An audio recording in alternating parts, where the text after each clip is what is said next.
Welcome to Who Said That? 5 comedians armed with all we've got left at the moment. Official guidance that we retrain as baristas, surgeons, pilots, gardeners, or data analysts, and the realisation that we would bite colleagues and the public if asked to do any other type of work than what we do. Oh, and the knowledge of each other's terrible, terrible brains. Dialing in today are Brennan Rees, Susan Murray, Rajiv Carrier, and a man I have never called Mike, and one day I might be brave enough to, Michael Legg. Hello. Hi, Michael. Hi, Nate. How are you? I'm not bad. Hi, everyone. Does anyone call you Mike? No, I don't like it, and it's not. I think Mike's like a guy. You know what I mean? Like Mike's a guy, and I don't have that level of confidence. I'm very much Michael. Some people have called me Mike, and I've let it go. And then there's other people who've called me of not. I've had to pick it up and go. No, it doesn't suit me. Never a Mickey or. No, my brother went through a phase of calling me Mick for a while, and it wasn't like a racial slur. It was just. It would be a bit weird if it was coming from him. But here's the worst thing. I didn't know that my brother's name is Martin until recently. I've called him. I mean, I knew he was called Martin, but I've called him Marty since I was a little kid. And I refer to him as Marty. He is Marty. And then I just noticed all my family were calling him Martin. And I went, oh, does he not like Marty now? Do we call him Martin? And every member of the family, we've never called him Marty. Ever. So and my brother's gone, yeah, I don't know why you call me that. And I really, really hate it. How many years has that been? It took me 52 years to know. Some of the blame is in his court. I mean, I would have thought so. What, thousands of opportunities to say, actually, Martin, right. Prefer Martin. He's in my phone as Marty.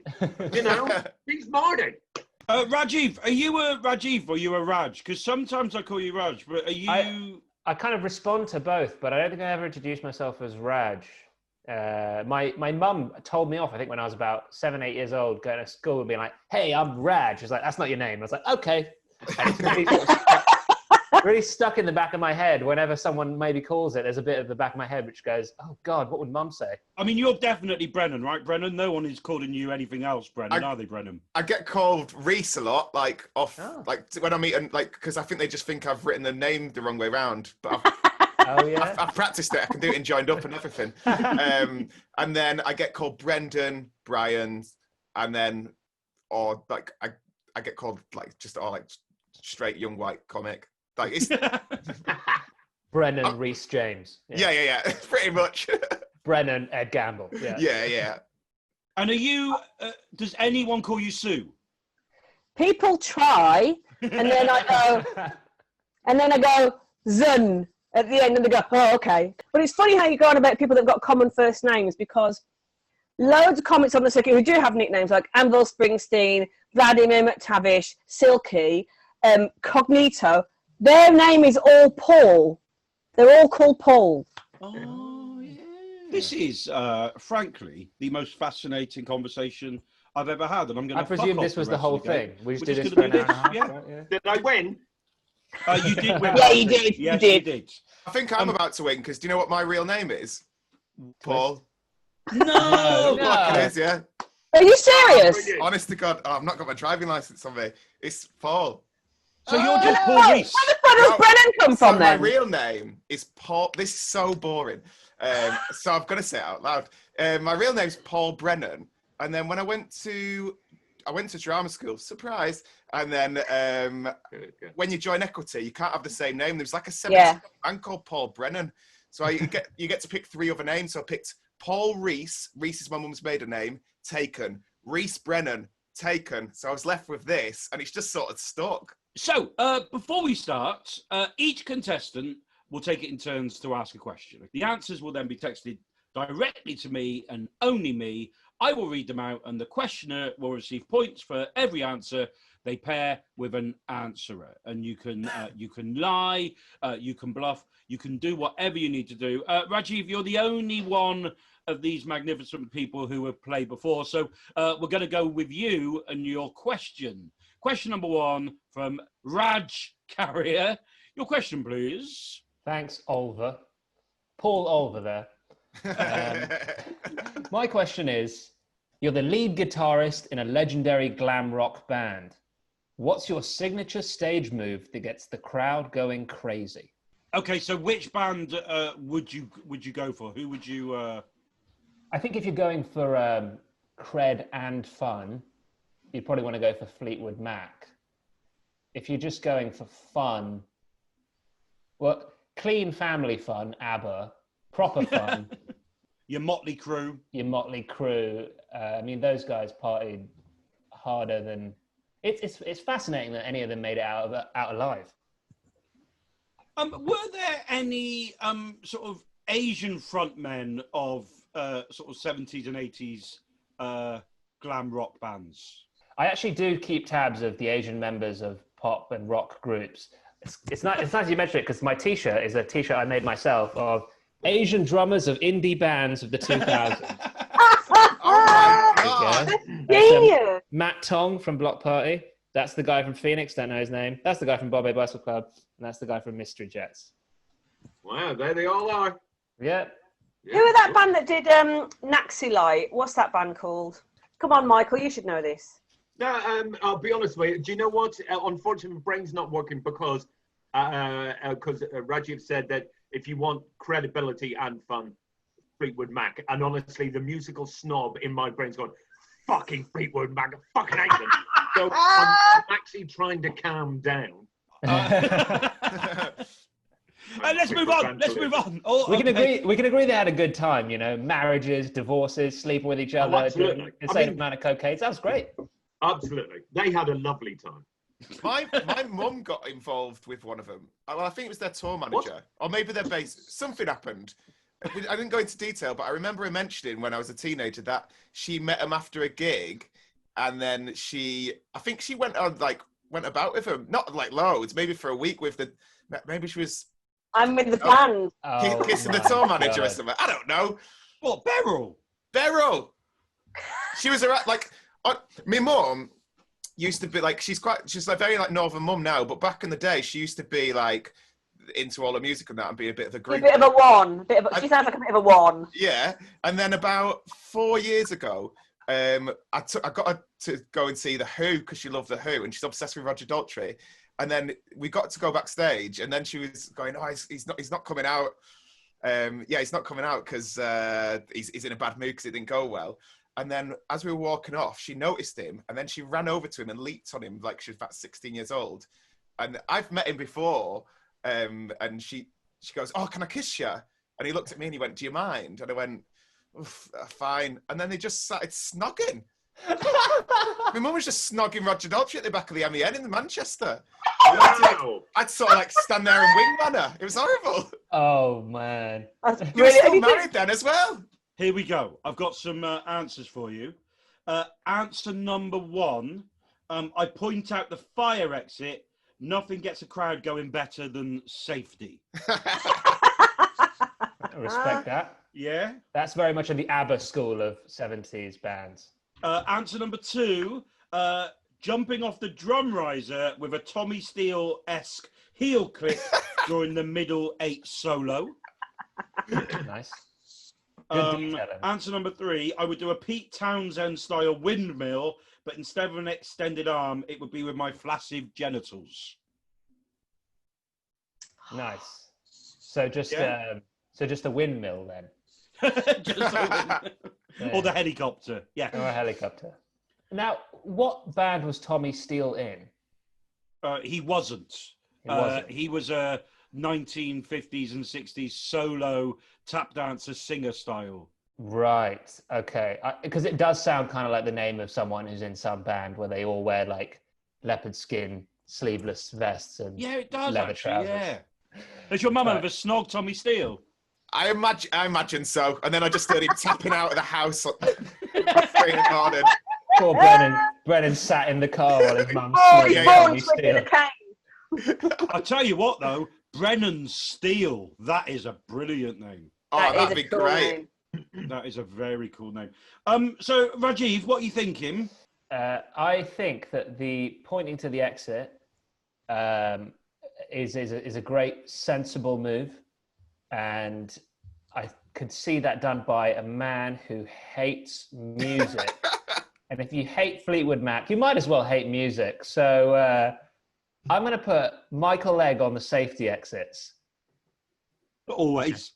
What are you thinking for? I've got to Tommy stand Steele? up for the Mac. I've got to stand up for the underdogs. No, You might say, I think they might be one of the biggest bands in the world. I don't think they're underdogs. No, they are.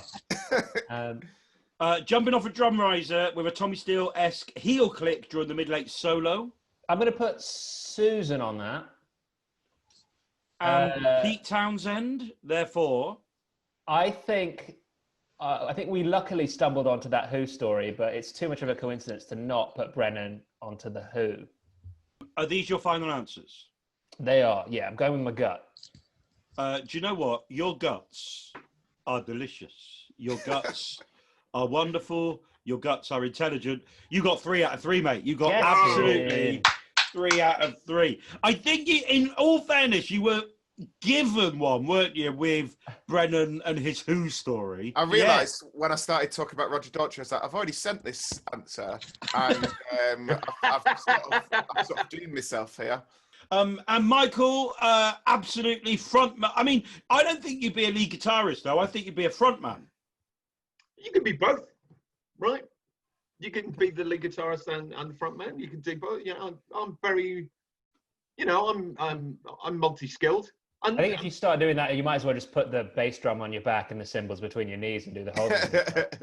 You know what? You're right. I know that was what Lindsey Buckingham ended up doing because he knew those losers were holding him back, and now Neil Finn has to do everything. Rajiv, you got 3 out of 3, so I'm very impressed. And if you get 3 out of 3, you're able to give a bonus point to any of your competitors. And I just wonder if you're going to use this. I mean, this bonus point is going immediately to Brennan Reese, because I'm going to be thinking about that Roger Daltrey story for weeks. Tonight, when you're alone in that special alone moment. Yeah, we know what you're going to do. I'm going to be imagining myself, not as Roger Daltrey, not as Brennan's mum, but just as Brennan standing to the side going, oh, God, mums, right? It was so long.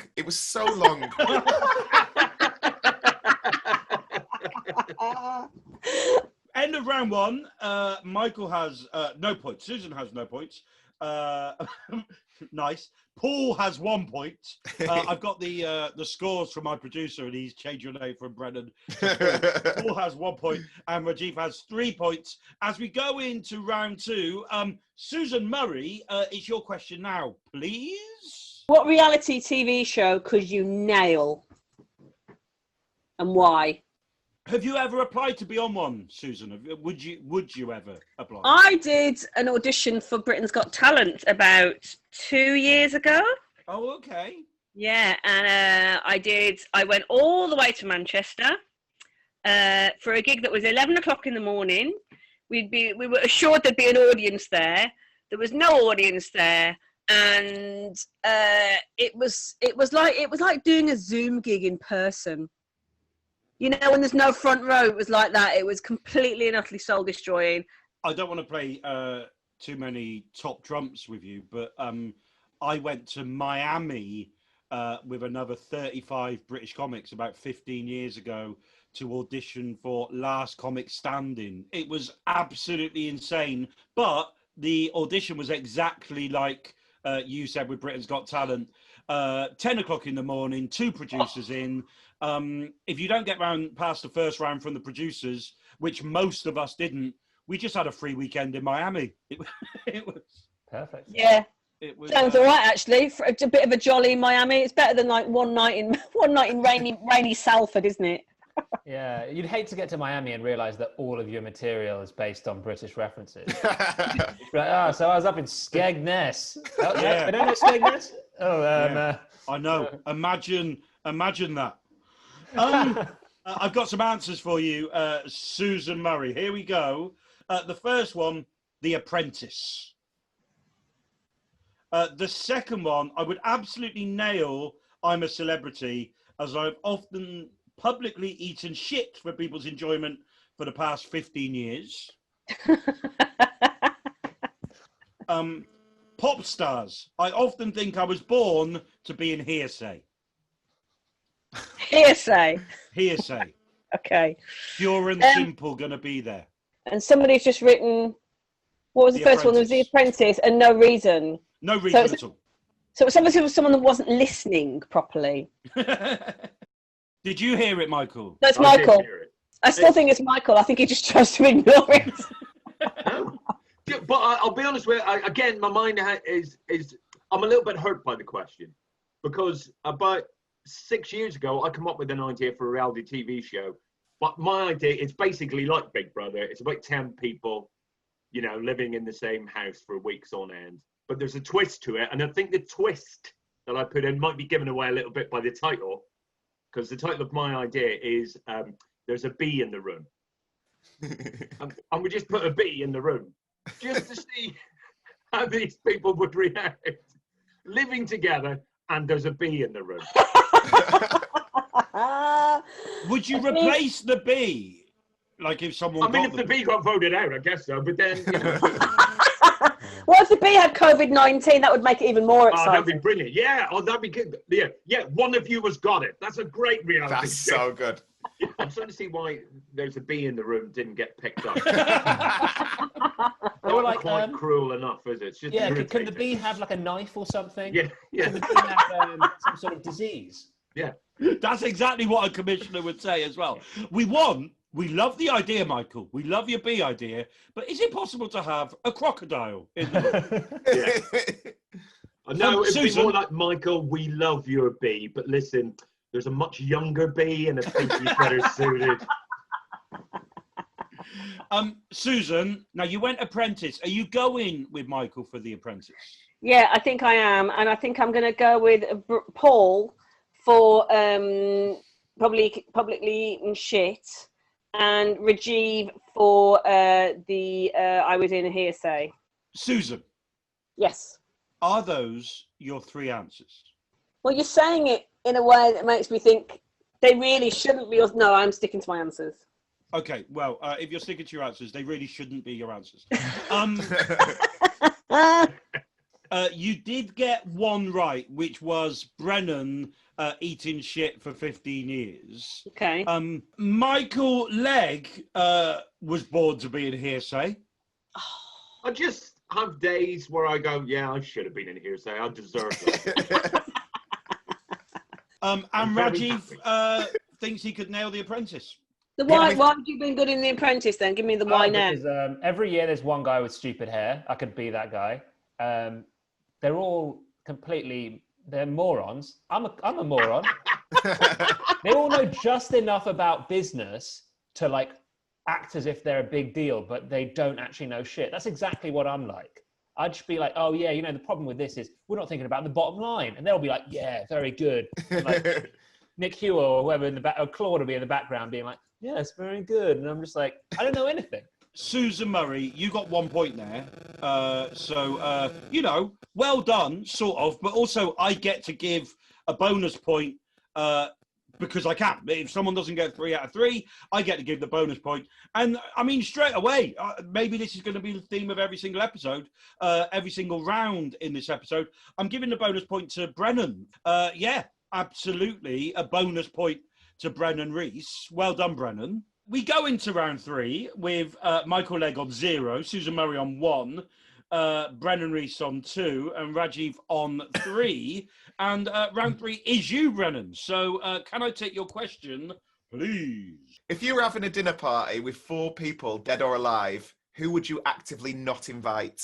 Have you got anyone that you definitely wouldn't? Have you got your own shit list? There's no one who I really hate, but I've got, like, for some reason, Vanessa Phelps is always the person that pops in my head. And I've never met her, never done it. Like, I think she just actively infuriates me because she's just around. Like, do you know when you go on, you put on like Radio 2 and she's just blaring out. You think, why are you on? I just don't get her. Do you have any? Most people, I don't know. It's difficult. It's really difficult. I don't want to, because I've got names of comedians. Oh, we all have. That I don't want to say out loud. But, let's see if anyone has been braver than me and given you actual names. So, so this one, just one name, Jeremy Kyle. This one, Susan, because I hear she's a really fussy eater. Oh, and a Nazi. And this one, Lindsay Buckingham, Mick Fleetwood, Christine McVie, and Fred West. Come on, if someone invited you to that dinner party, you wouldn't be like, you'd go just to see what was being said, wouldn't you? Yeah. You absolutely would. And also to see which order Beryl would do them in. I reckon Fred West first because it's more local. I never realised... like the commute. I never realised that Fred West was in Fleetwood Mac, but... Oh, God. So, right. So, Jeremy Kyle, who are you thinking? I think Jeremy Kyle is... I think Jeremy Kyle is Michael. What? That's what you think of me. Yeah, I'm basically a Jeremy Kyle figure as far as you. Yeah, that's how I've just always thought of you. Yeah, I can see that. I see Susan as Trisha, and I see Yeah. Raj as Kilroy Silk. That's how I do it. Yeah. Yes. So yeah, I'm going to go for Jeremy Kyle for Michael. I think Susan's double bluffed, and I think Susan said herself. And then I think Raj has again gone for a double bluff and slagged off Fleetwood Mac. So you've decided that in this round there are two double bluffers. I think this is the round that you do it. It's a rule of three. We're all very well aware of it. Yeah. There was one double bluffer. And that was Susan Murray. Okay, so yeah, you got one right, but Michael Legg is not Jeremy Kyle, and Michael Legg was not double bluffing either. He just laid it out there. I fucking hate Fleetwood Mac. This is my answer. Yeah. I'm the Jimmy Savile of this show. Plain sight, man. And By that you mean on par with Fred West.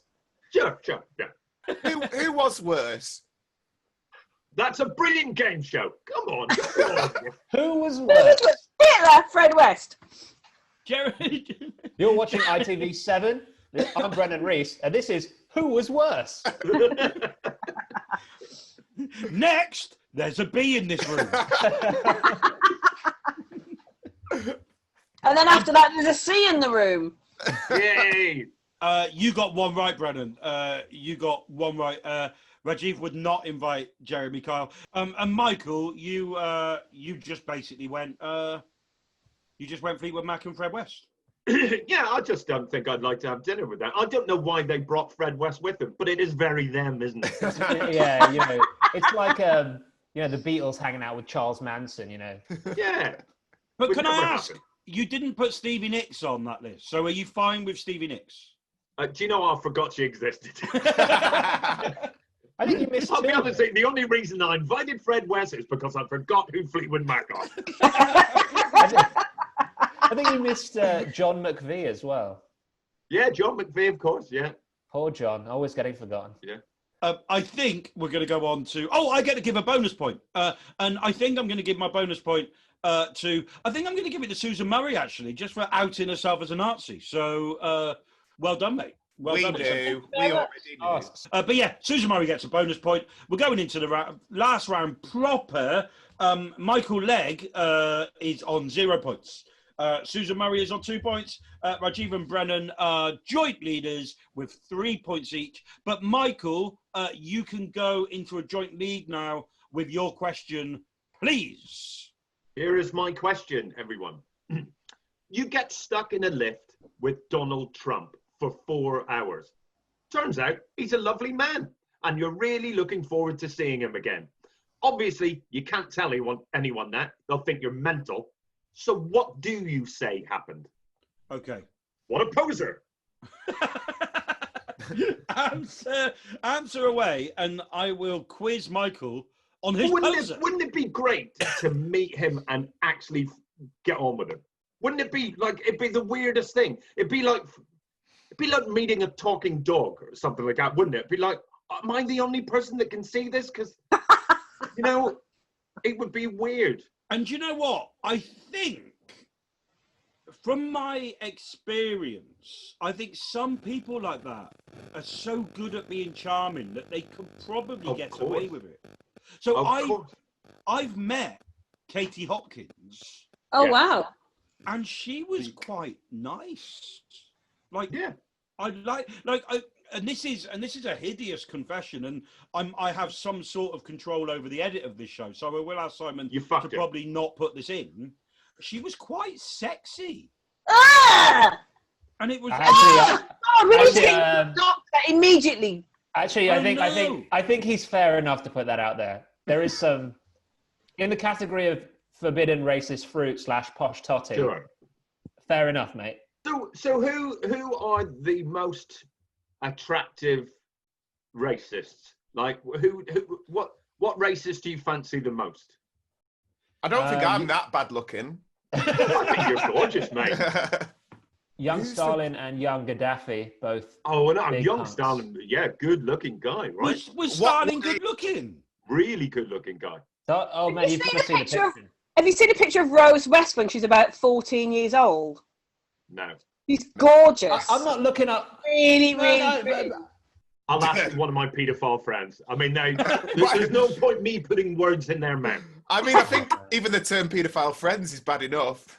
Oh, that was a great TV series in the 90s. Brilliant. Yeah, and they made the pilot. It never carried on from the pilot.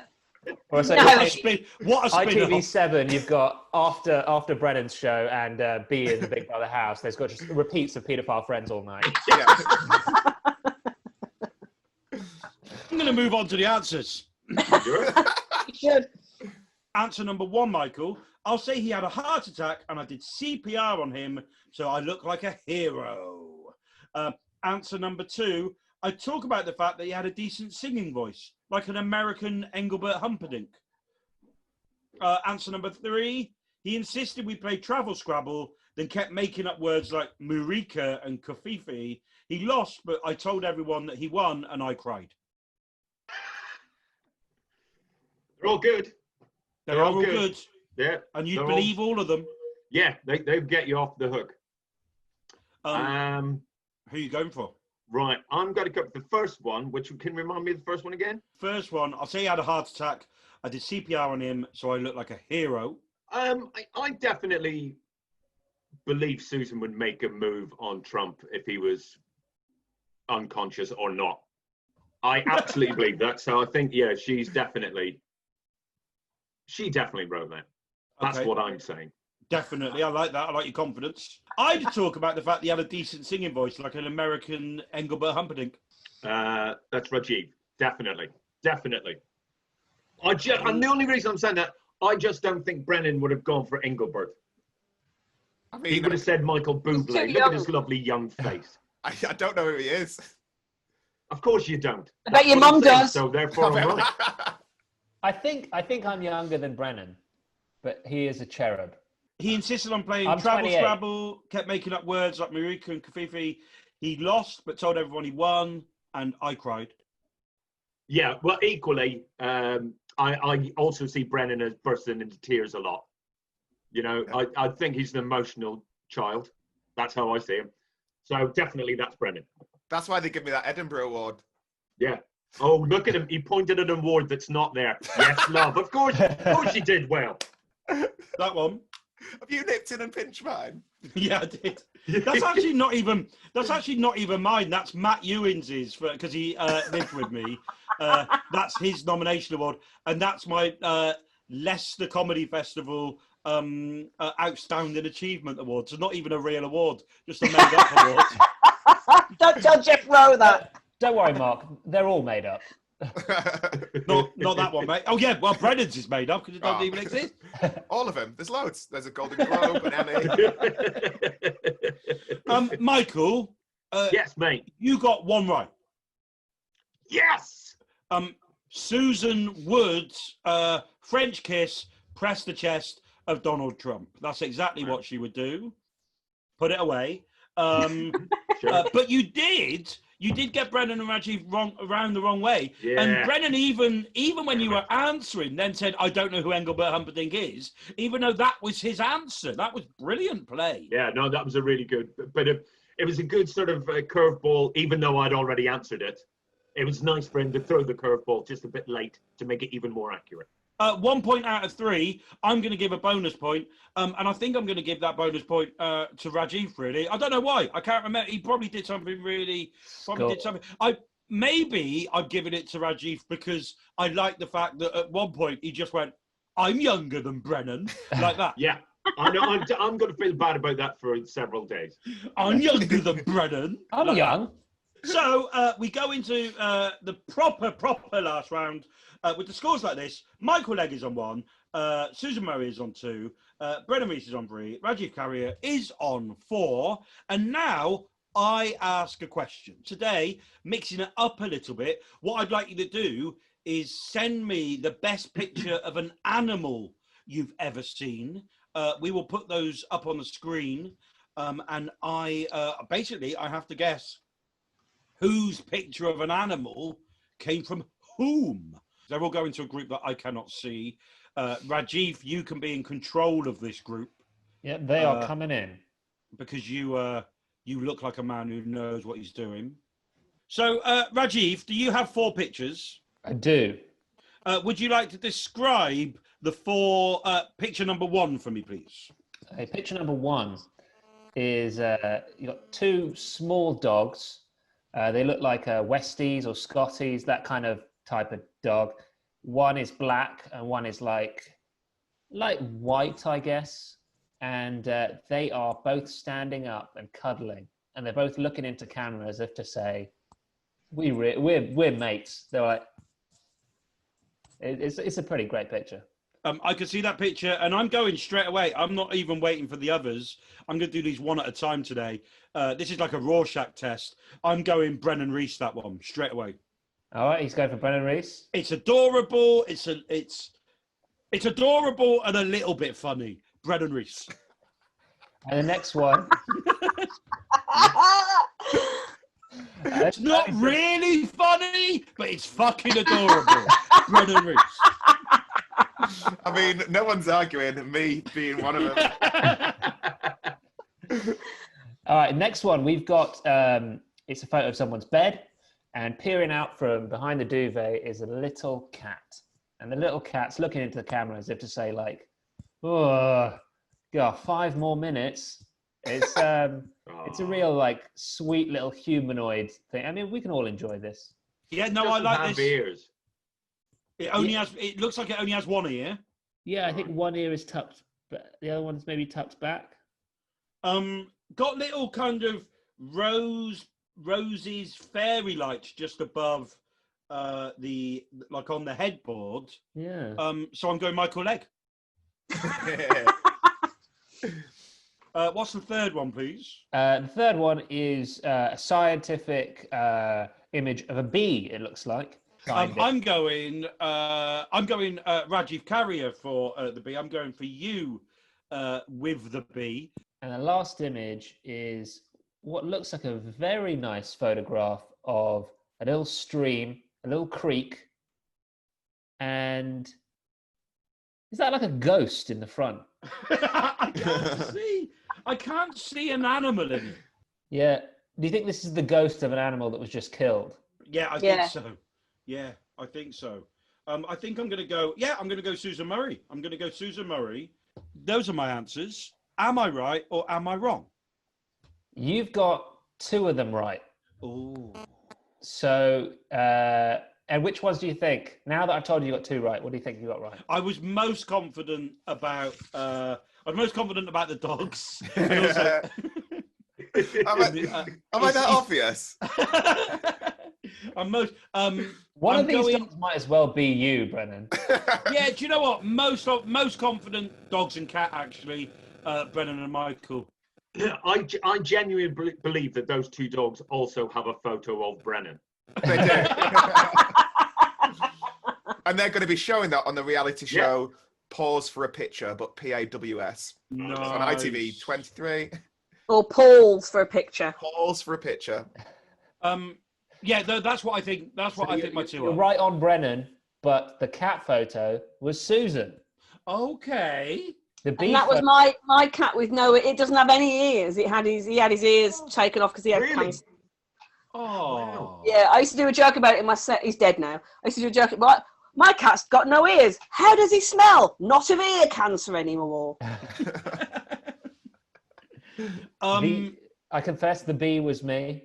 It was an attempt at a red herring or like a yellow bee, but it didn't work.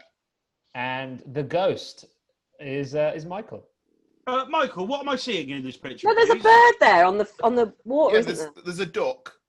Well, what I did was, I mean, the remit was what is the best animal photo, and I just swapped the word best for most moving, and that is not ghost. It is my dog's ashes floating down the river. Oh, God. Oh. It's a picture of a dog. Everyone knows, right? In a slightly different form. Yeah, sure. Is that classed as littering? Yeah. But then again, I never picked up after her anyway, so That's genuinely a beautiful picture. yeah, I think it's a Yeah, lovely picture. Yeah. I mean, it's not a lovely picture. It's absolutely heartbreaking, but I think it's, you know. If this episode ends sadly, we'll have to do the sad EastEnded Oh yeah, that'd be good. EastEnders sad Yeah, theme. the sad version of the Sweeney music. Yeah. I'm a little bit older than you. Well done for fooling me, Michael. Yeah, well done for having a dead dog, Michael. 50% of those animals in those pictures are dead now. Yeah. Look what you've made us do, Oh, Mark. those Guys, dogs, I killed them as well. Yeah, and I don't think this bee was ever alive. They died after you sewed them together. They're screaming. They're screaming in pain. And just, but that means the final scores are Susan Murray got 2, Michael Legg got 2, Brennan Reese got 3, and Rajesh Carrier is this week's winner with 4 points. Well done, Raj. Get in. Uh, Two victories. I was co-winner last time, but I'm taking it now. Where's You Kiri are now? Not here. Absolutely, yeah. Well, I don't know. Who knows what happened? There'll be some sort of Champions League or something. But well done. Very impressed. Thank you very much for playing. Who said that? Thank you, Michael Legg. Thank you, Susan Murray. Thank you, Brennan Paul Daltrey Reese. But your winner of this week's episode of Who Said That is Rajiv Carrier. Well done, Raj. Yay. Thank you very much for watching. See you soon. Bye bye.